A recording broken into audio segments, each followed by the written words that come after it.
해주셨는데 하나님의 은혜로 이렇게 사역을 하면서 또 뭐 총회나 노회를 섬길 수 있는 은혜를 주셔서 잘 섬기고 있습니다.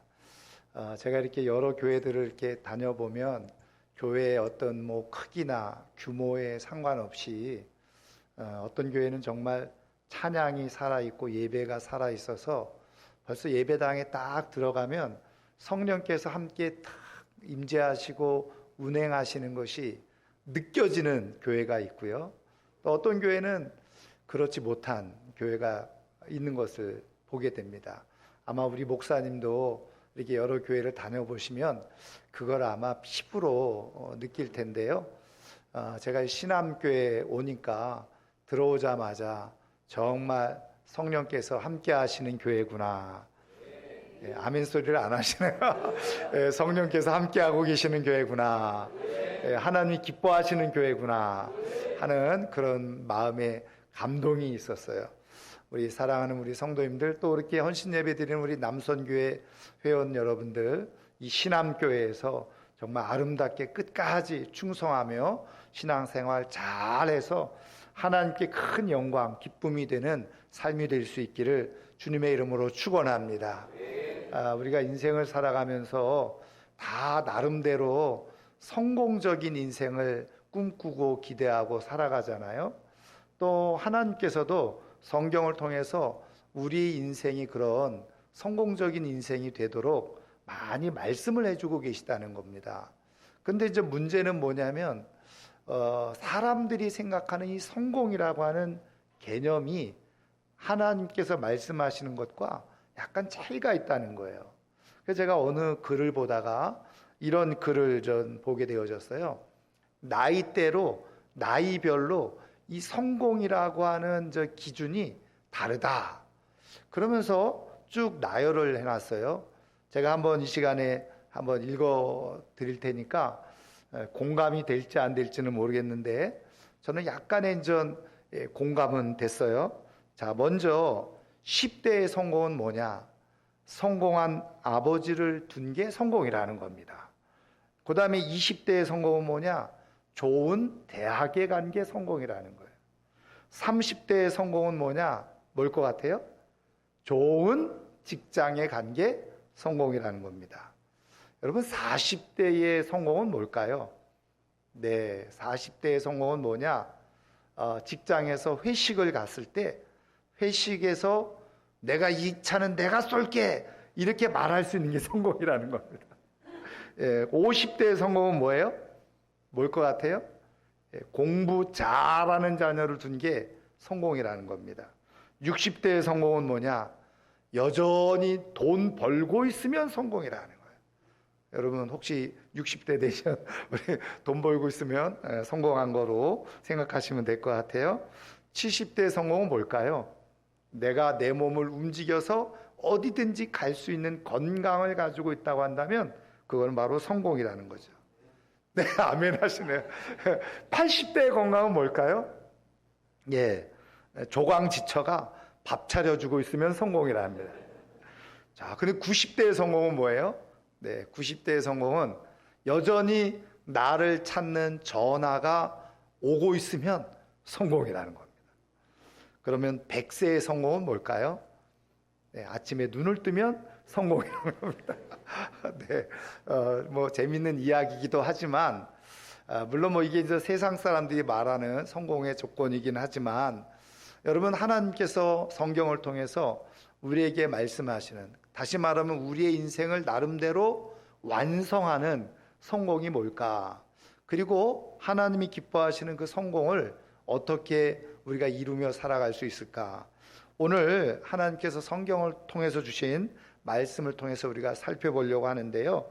여러분, 오늘 우리가 읽은 말씀은 잘 아시는 것처럼 이제 이스라엘 백성들이 애굽에서 나와서 이제 광야 40년의 세월을 보내고 그리고 약속하신 가나안 땅에 들어가죠.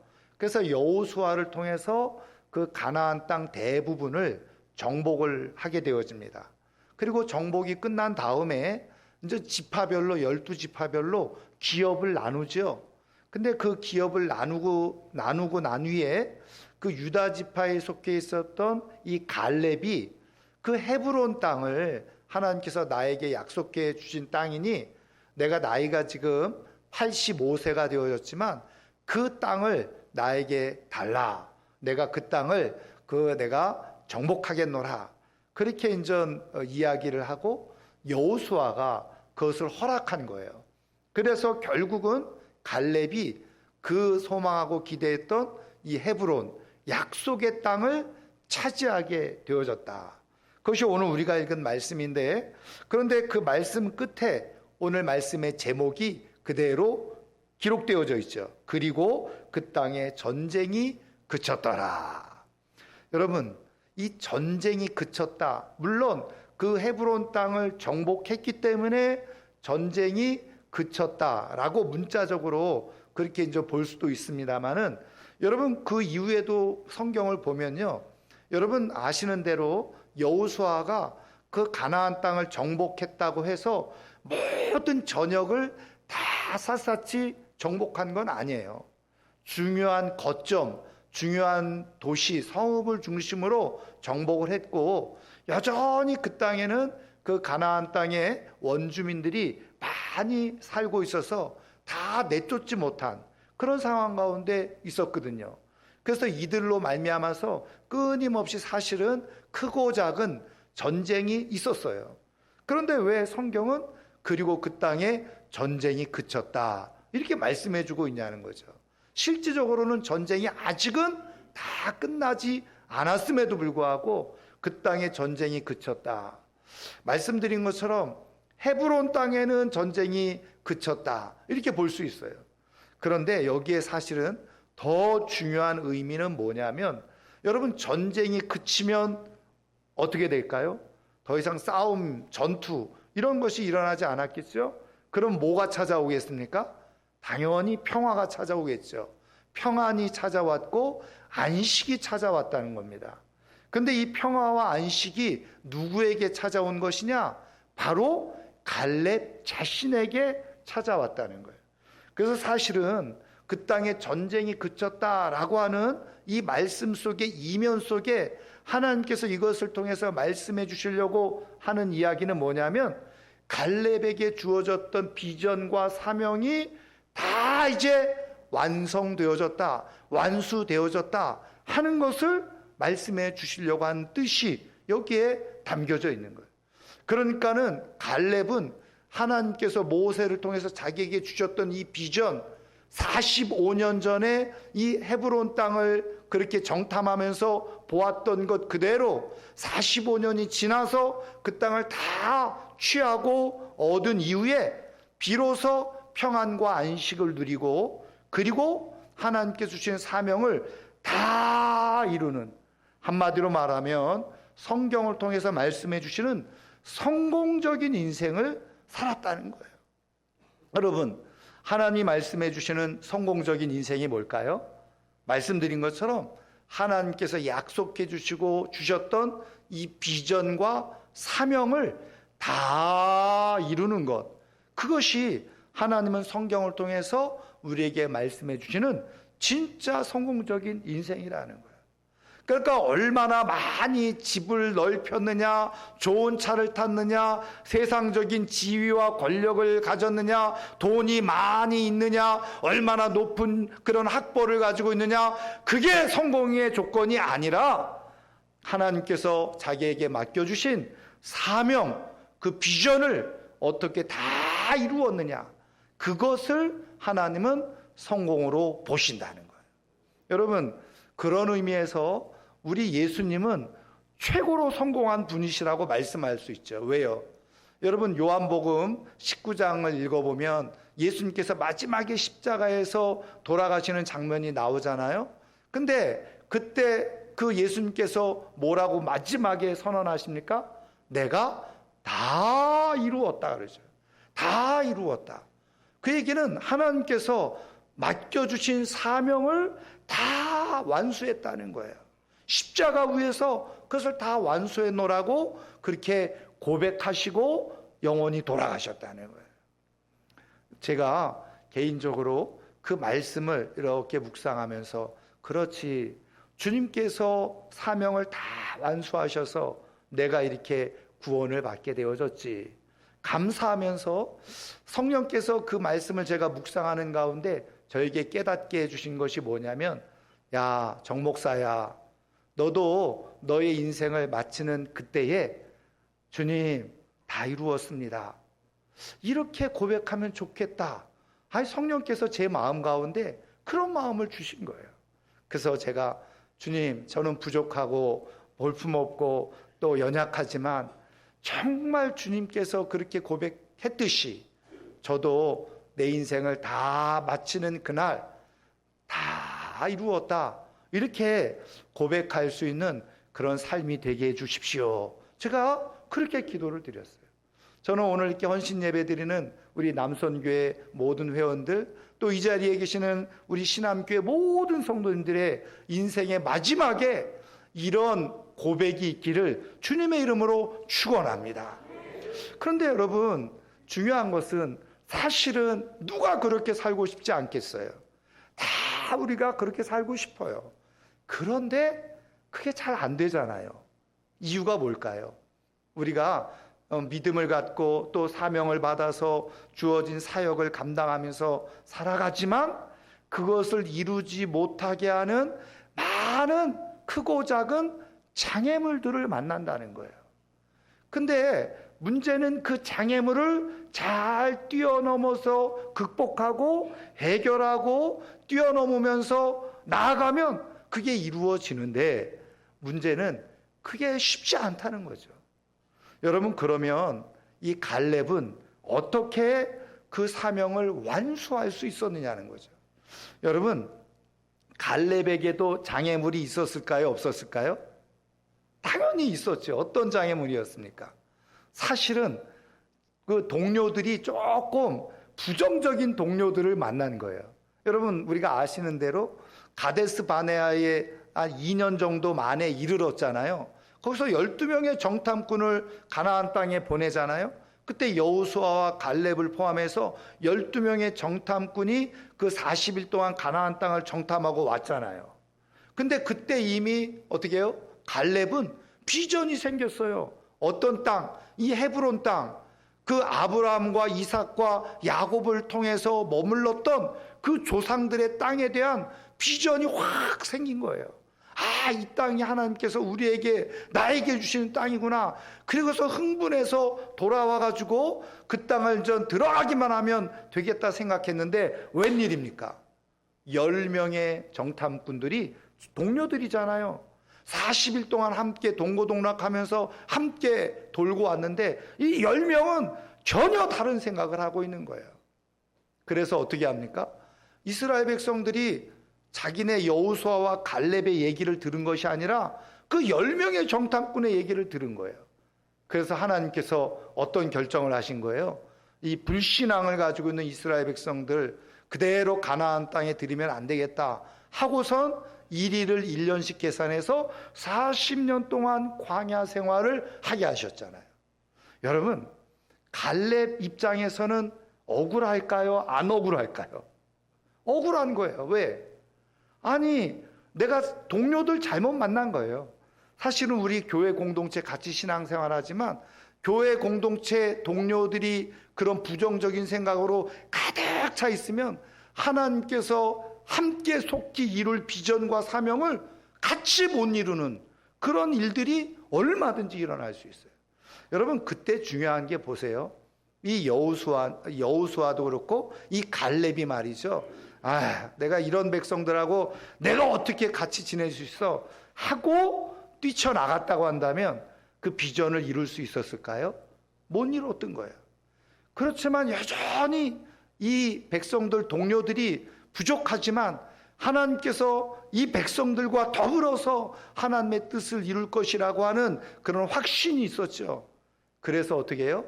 그것을, 그 힘든 광야 40년의 시간을 함께 보내게 된 거예요. 그럴 때 거기에서 하나님의 영광이 주어지게 되어진 거죠. 여러분, 그럴 때 이 갈렙의 마음이 어떠했느냐? 여러분 오늘 말씀해 보시면 14절 말씀해 보세요. 자, 14절 읽은 말씀인데 이렇게 되어져 있죠. 헤브론이 그니스 사람 여분네 아들 갈렙의 기업이 되어 오늘날까지 이르렀으니 이는 그가 이스라엘 하나님 여호와를 온전히 좇았음이라. 여기 그러니까 이 갈렙이 이 헤브론 땅 비전과 사명을 완수할 수 있던 비밀을 뭐라고 말씀해 주고 있느냐? 바로 이 갈렙이 하나님을 온전히 좇았다는 거예요. 앞서 말씀드린 것처럼 그렇게 부정적인 동료들, 부정적인 상황 속에서 또 억울하게 자기가 원치 않은 40년의 광야 생활을 보내면서도 갈렙은 어떻게 했다는 거예요? 하나님을 온전히 좇았다는 거예요. 여러분, 이 온전히 좇았다고 할 때 이 온전이라고 하는 히브리어 단어의 본뜻은 뭐냐면 가득 채워졌다는 거예요. 충만했다는 거예요. 차고 넘쳤다는 거예요. 그러니까 여러분, 이 갈렙이 그 광야 생활 40년 생활하면서 끊임없이 원망하고 불평하면서 내가 이렇게 믿음 없는 이 사람들하고 내가 함께 해야 돼? 그러면서 얼마든지 부정적인 생각을 가질 수 있었는데 갈렙은 그렇게 하지 않았다는 거예요. 날마다 하나님의 영으로 가득 차 있었다는 거예요. 하나님의 그의 영혼 속에 가득 차 있었다는 거예요. 그러니까 주변에 있는 사람들이 부정적인 얘기를 하던 불신앙의 모습을 가지고 있던 상관없이 하나님께서 나에게 헤브론을 주시겠다고 했던 그 약속의 말씀들은 반드시 이루어질 것이라고 확신하고 그 하나님의 충만한 은혜에 힘입어서 이기고 버티고 견디어내고 마침내 85세가 되어지는 그런 나이에도 불구하고 헤브론을 차지하는 사명을 완수하는 그런 자리에 이를 수 있었다는 거예요. 여러분, 오늘 우리에게 사명을 완수할 수 있는 비밀, 우리가 사역을 하면서 많은 장애물과 어려움을 겪으면서도 끝까지 내게 이루어진 또 우리 남손교회에 주신 사명을 다 이루어갈 수 있는 비밀은 한 가지예요. 뭐 돈이 많아서도 아니고 건강이 좋아서도 아니고 실력과 능력이 있어서도 아닙니다. 사람이 많아서 이루어지는 게 아니고 하나님으로 충만하게 되어질 때 우리는 마지막 끝에 그 사명을 이루는 역사가 일어나는 줄 믿습니다. 그래서 여러분 보세요. 예수님께서도 부활하시고 전 40일 동안 제자들과 함께 있으셨죠. 그리고 마지막 승천하시면서 제자들에게 뭐라고 부탁하고 말씀합니까? 너희는 예루살렘을 떠나지 말고 아버지께서 너희들을 위해서 주시기로 한 성령을 기다려라. 그리고 너희들이 성령이 임하게 되어지면, 여러분 그때 성령이 임한다는 이 말이요, 그 헬라어 뜻으로 자세히 살펴보면 그거는 폭포수처럼 쏟아 부어준다는 의미가 그 헬라어 원 뜻에 있어요. 그리고 그 뜻에 어떤 게 있냐면 바로 꽉 붙잡고 껴안다라는 뜻이 그 헬라어 본뜻에 있어요. 그러니까 성령이 그냥 어줍지 않게 대강 임하는 게 아니라 성령이 폭포수처럼 임하고 성령께서 너희들을 꽉 껴안게 되어지면 권능이 임하게 되어지는데 그 권능으로 어떻게 해요? 증인의 사명을 완수하며 살아갈 수 있다라고 말씀해 주고 계시는. 여러분, 우리가 이 땅에서 주어진 사명을 완수하면서 주님처럼 다 이루었다라고 고백할 수 있는 힘은 우리의 지식에 있는 게 아닙니다. 우리의 돈에 있는 게 아니고 우리의 능력에 있는 게 아니고 우리의 실력에 있는 게 아니라 하나님의 영으로 되어지는 줄 믿습니다. 하나님으로 가득한 사람들이 마침내 그 모든 뜻을 이룰 수가 있는 거예요. 그런 의미에서 우리 신암교회 남선교회에 주신 하나님의 비전이 있잖아요. 그거를 우리는 돈이 없어서 안 돼. 우리는 사람이 없어서 안 돼. 뭐 일꾼이 없어서 안 돼. 그런 말 하기 이전에 하나님, 우리에게도 하나님으로 가득 채워 주시옵소서. 성령으로 가득 채워 주시옵소서. 성령의 능력으로 이 사명을 감당하기를 원합니다. 그렇게 기도함으로 말미암아서 하나님께서 이 남손교회에 주신 비전, 또 각자에게 주신 비전을 갈렙처럼 다 이루고 하나님 앞에서 영광스럽게 설 수 있는 진짜 하나님 앞에서 성공하는 인생으로 살아갈 수 있기를 주님의 이름으로 축원합니다. 그럼 여러분, 남선교회 주신 사명이 뭘까요? 그 이름에 다 있잖아요. 선교회잖아요. 선교회. 남선교회. 예, 선교하는 거죠. 여러분, 교회의 중요한 본질적인 사명 중에 하나가 뭐예요? 전도와 선교입니다. 그러니까 교회가 당연히 뭐 예배도 하고 봉사도 하고 구제도 해야 되지만, 사실은 선교와 전도가 없는, 선교와 전도가 빠져있는 교회는 교회의 제 역할과 사명을 감당하지 못하고 있는 거예요. 여러분, 그런 의미에서 우리 남선교회가 다시 한번 성령으로 충만해서 하나님께서 주시는 은혜를 따라서, 자, 우리에게 준 비전, 사명이 선교다 하고 정말 새롭게 선교를 확장할 수 있는 그런 아름다운 멋진 남선교회가 되기를 주님의 이름으로 축원합니다. 이제 제가 저희 교회 얘기를 조금 하려고 하는데요. 제가 뭐 여기 부산 동로에 속해 있는 양정중앙교회에 제가 있었습니다. 손병인 목사님 계실 때, 이제 신대원 마치고 제가 95년도에 여기 양정중앙교회 전임전도사로 왔어요. 그리고 이제 전임전도사하고 우리 부산 동로에서 제가 안수를 받았습니다. 그리고 3년, 부목사로 3년 있는 차에, 그때가 35살이었는데, 제가 이제 뭐 서울로 부목사로 이제 여기서 5년 있었으니까 그렇게 가려고 강남에 있는 교회 다 인터뷰 마치고, 그리고서 이제 오라고 해서 제가 이제 우리 손병인 목사님에게, 제가 여기 5년 꽉 있었으니까 이제는 저도 서울에 가서 더 좀 배우고 싶습니다. 말씀드렸더니 목사님이 어디로 가려고 그러는데, 그래서 강남에 있는 어느 교회입니다. 그리고 얘기를 했더니 그 자리에서 알아보시더라고요. 막 그 교회를. 그랬더니 하시는 말씀이 가지 말라고 그러시더라고요. 배울 게 없는 교회니까 가지 말라고. 그러면서 저를 붙잡으시는 거예요. 그러면서 평생 같이 있자고 그러시더라고요. 그러면서 저를 이렇게 말씀해 주셔서 제가 어쨌든 그렇게 이제 인정받고 있다고 하는 것에 굉장히 제가 감사했죠. 그래서 어쨌든 뭐 목사님이 그렇게 강력하게 권하고 그러시니까 제가 그러면 기도해 보겠습니다 하고 이제 기도하고, 제가 목사님께 그럼 목사님 말씀하셔서 그냥 제가 좀 더 있겠습니다. 이제 그렇게 이제 하고 서울은 취소했어요.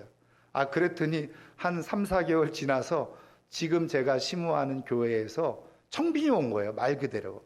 제가 담임 목사님이 계셨는데 수요 예배 때 제가 설교를 저한테 맡기셔서 수요 예배 설교를 제가 하고 있었는데, 수요 예배 제가 드리고 있는데 저 뒤에 양복 입은 두 분이 들어와서 앉으시는 거예요.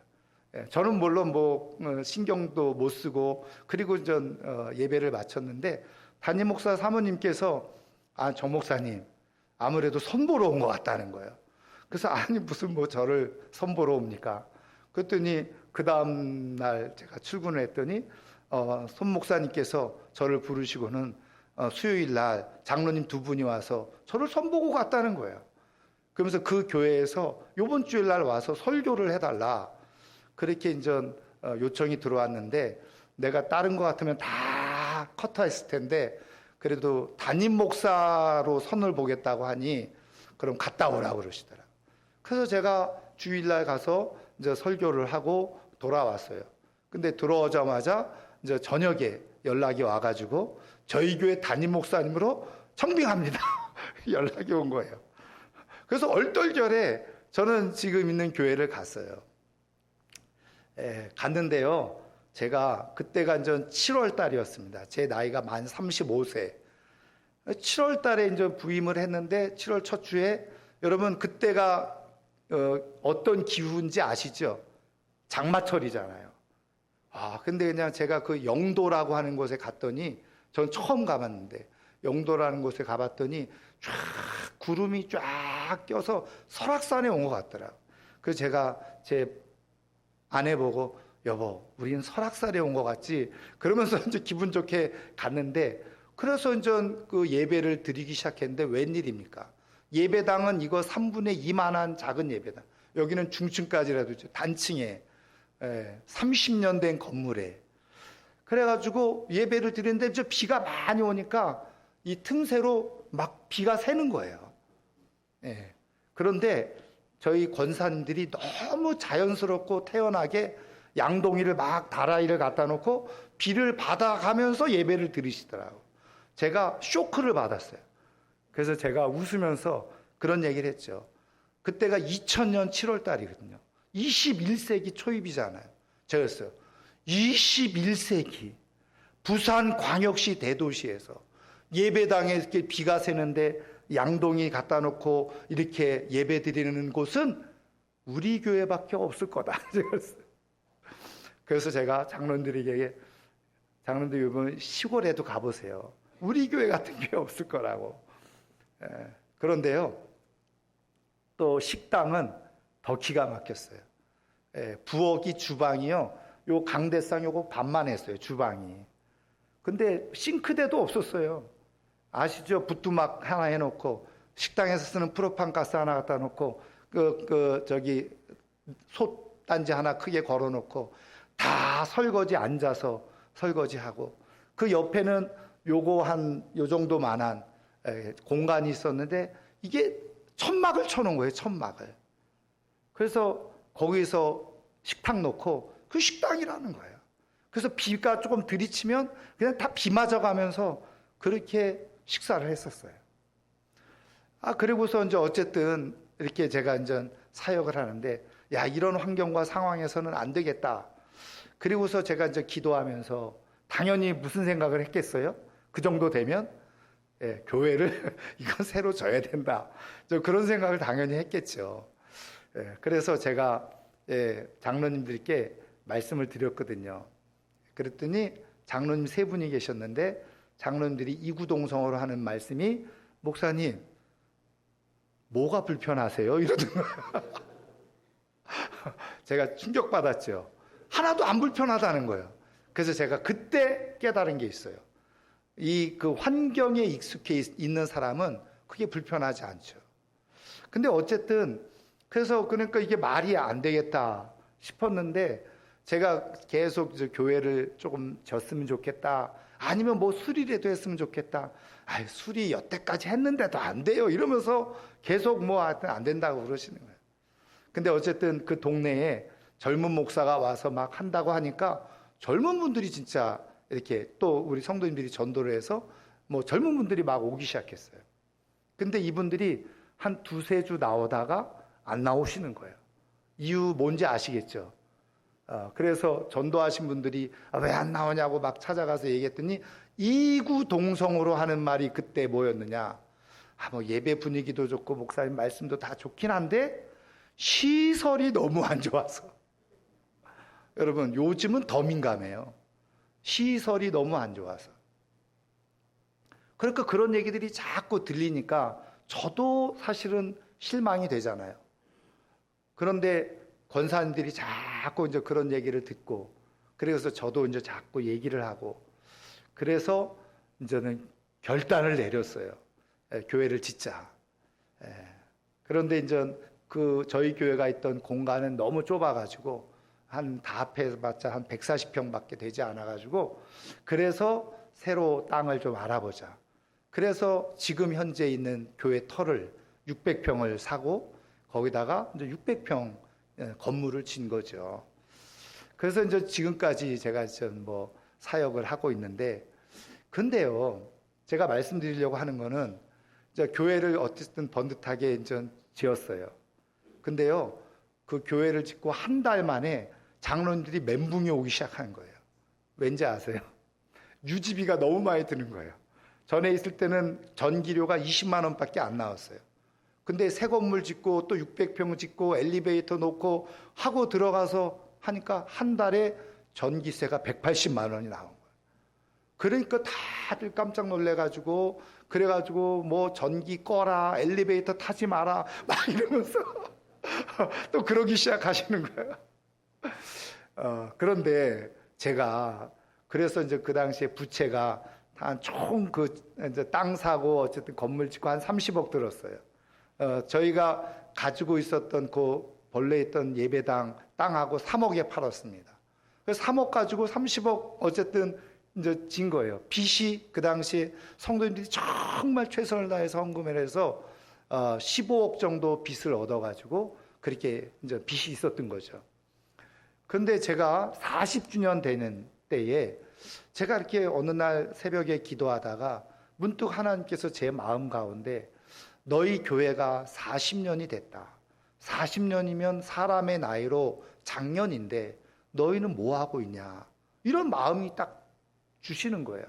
그래서 제가 이렇게 교회 짓고 지금 빚 갚느라고 그러잖아요. 제가 그랬더니 아니 교회의 사명과 본질이 뭐야. 이걸 갑자기 저에게 불현듯 생각나게 하시는 거예요. 그래서 가만히 보니까 그냥 우리 교회 짓고 뭐 한다고 이제 선교의 선자도 못했던 거예요. 그래서 제가 그럼 어떻게 할까? 그러다가 제가 말씀드린 우리 부산국제선교회가 우리 부산노회, 동노회, 남노회에 있는 교회들이 연합을 해서 또 우리 부산 지역에 있는 그 다른 노회, 이북노회 또 몇 교회 합쳐가지고 한 60개 교회가 이 부산국제선교회를 이제 운영하고 있는데 제가 이제 그 국제선교회를 알게 돼가지고 거기다가 우리가 좀 선교를 한번 해보려고 하는데 어떻게 하면 될까요? 저도 물어봤어요. 그랬더니 미얀마에 지금 교회를 져야 될 게 있는데 1,000만 원이면 교회를 짓는다는 거예요. 그래서 이거구나. 그래서 지금 당장 교회가 필요한 곳이 있다는 거죠.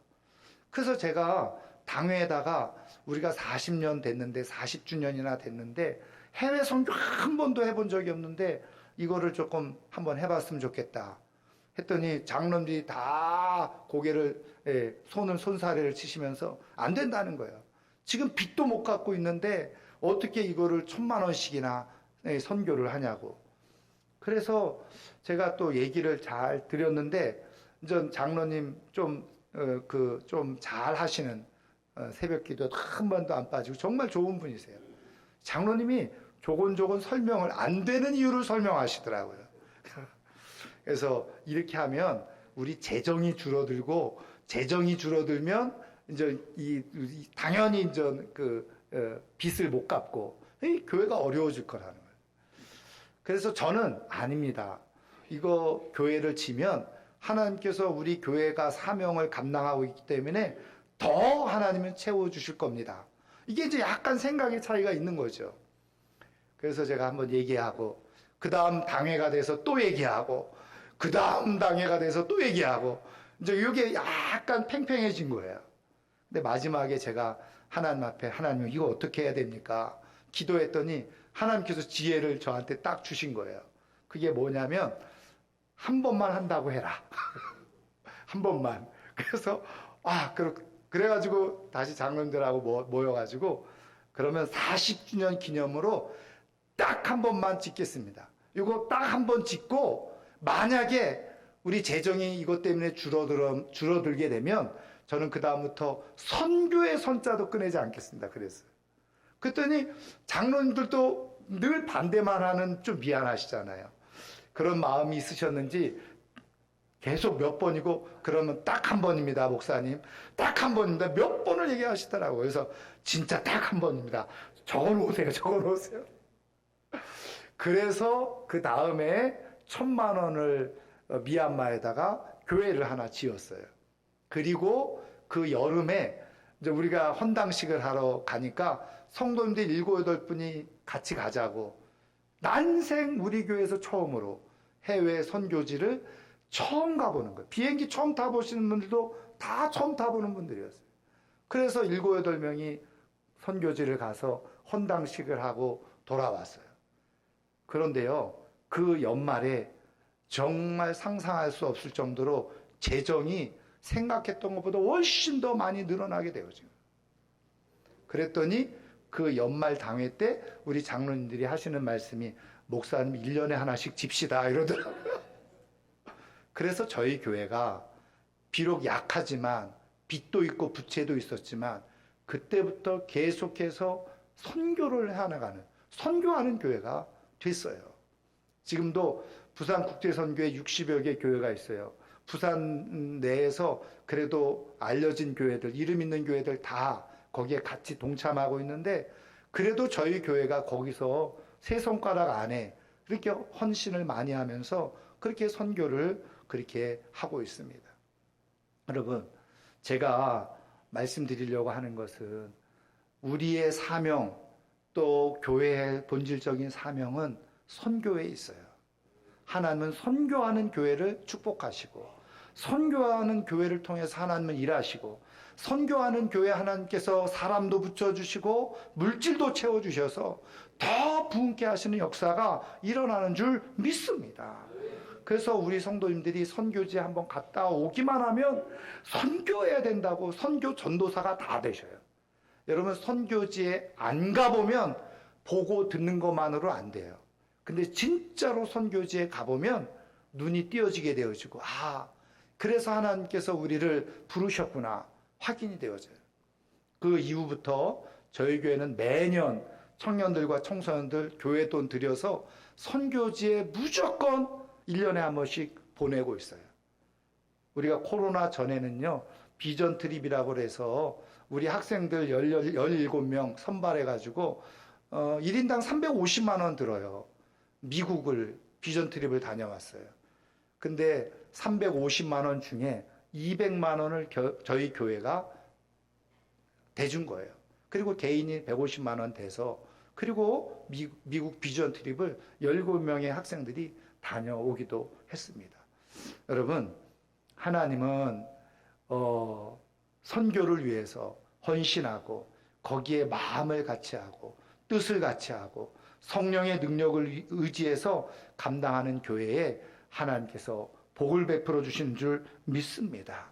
여러분, 우리 신암교회 남선교회 이름 그대로 선교에 힘을 기울이는 남선교회가 되길 바라고요. 우리 신암교회 모든 성도님들도 우리 교회에 맡겨준 중요한 본질, 전도와 사명, 그것을 잘 감당하는 가운데 하나님 앞에 정말 다 이루었다라고 하나님 앞에서 영광 입는 그런 복된 역사가 있기를 주님의 이름으로 축원합니다.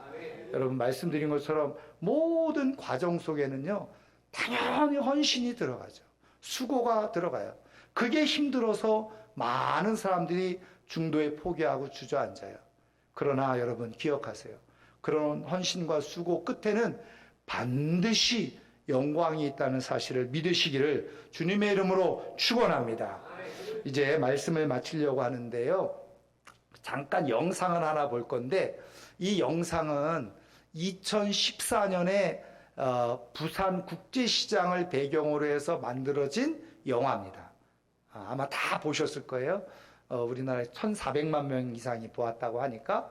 그런데 여러분, 이 영상 제목이 국제시장이잖아요.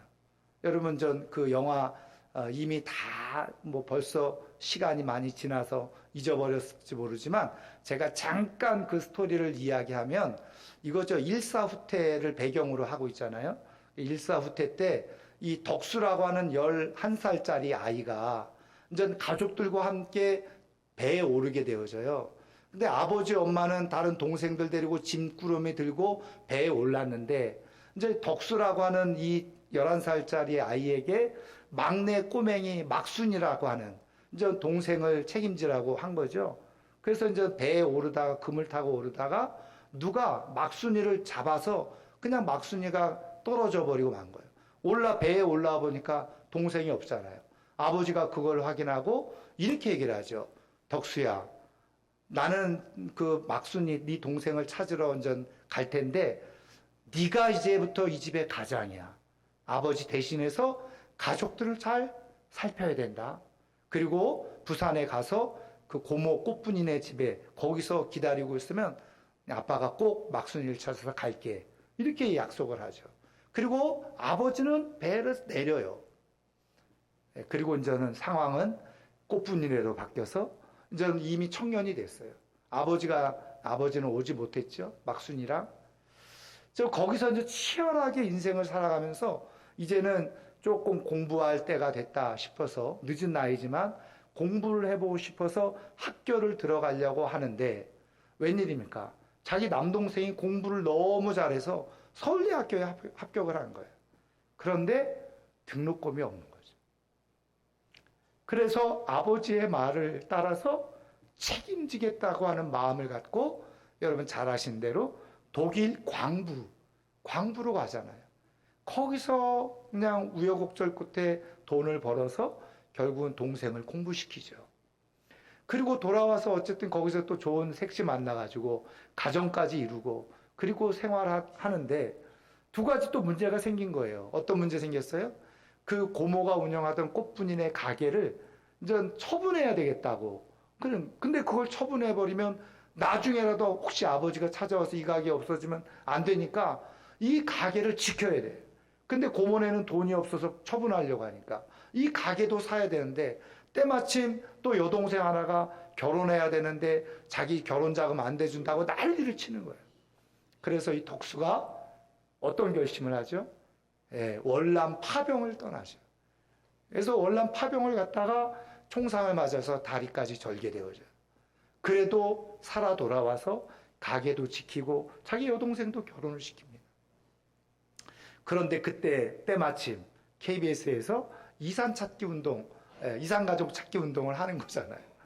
그래서 그거를 보고 자기 동생, 아버지와 자기 동생이 생각이 났죠. 그래서 이제 다시 거기 가서 막 찾아 헤매기 시작하죠. 그리고 결국은 막내 동생 막순이가 미국에서 살고 있다는 것을 알게 되어지고 만나게 되어져요. 그래서 어떻게 보면 다 모든 것을 말한 대로 책임을 다 감당을 한 거예요. 자, 그리고 마지막 장면에 이 장면이 나옵니다. 그래서 이 장면은 잠깐 영상으로 잠깐 한번 같이 보겠습니다. 아버지, 내 약속 잘 지켰지? 막수이도 찾았고요. 이만하면 내 잘 살았지?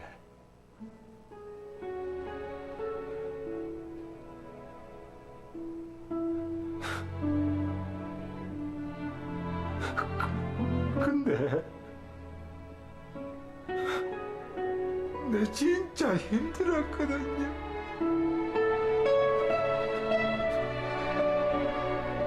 울지 말라고, 덕수야.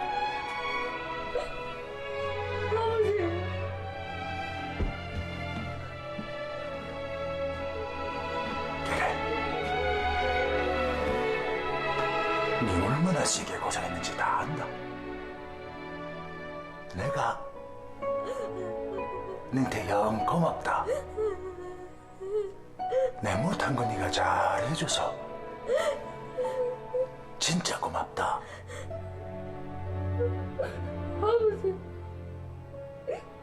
아버지가 되게 보고 싶었습니다.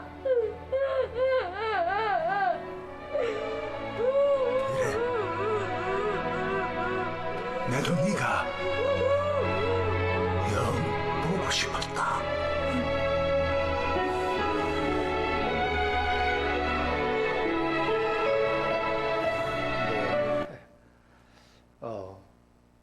잘 살았죠. 그러나 힘들었어요. 여러분, 힘들지 않고 잘 살 수는 없어요. 저는 이 장면을 보면서 내가 주어진 사명길을 다 마치고 하나님 앞에 갔을 때 하나님 잘 살았죠. 그 하나님의 품에 안겨서 정말 그렇게 하나님의 위로와 기쁨 가운데 있기를 원하는 마음이 제 안에 생겼어요. 저는 오늘 예배 자리에 참여한 우리 남선교회 모든 성도님들 또 신암교회 우리 성도님들이 다 저렇게 하나님 앞에 섰을 때 하나님 잘 살았지요. 그런 다음에 힘들었어요. 그렇지만 사명 잘 감당했습니다. 그랬을 때 우리 주님께서 그래 수고했다. 너 정말 잘했다. 그러면서 우리를 안아주시는 그런 축복의 자리에 이를 수 있는 하나님의 사람들이 다 되기를 주님의 이름으로 축원합니다. 축원합니다. 기도하겠습니다. 하나님 아버지,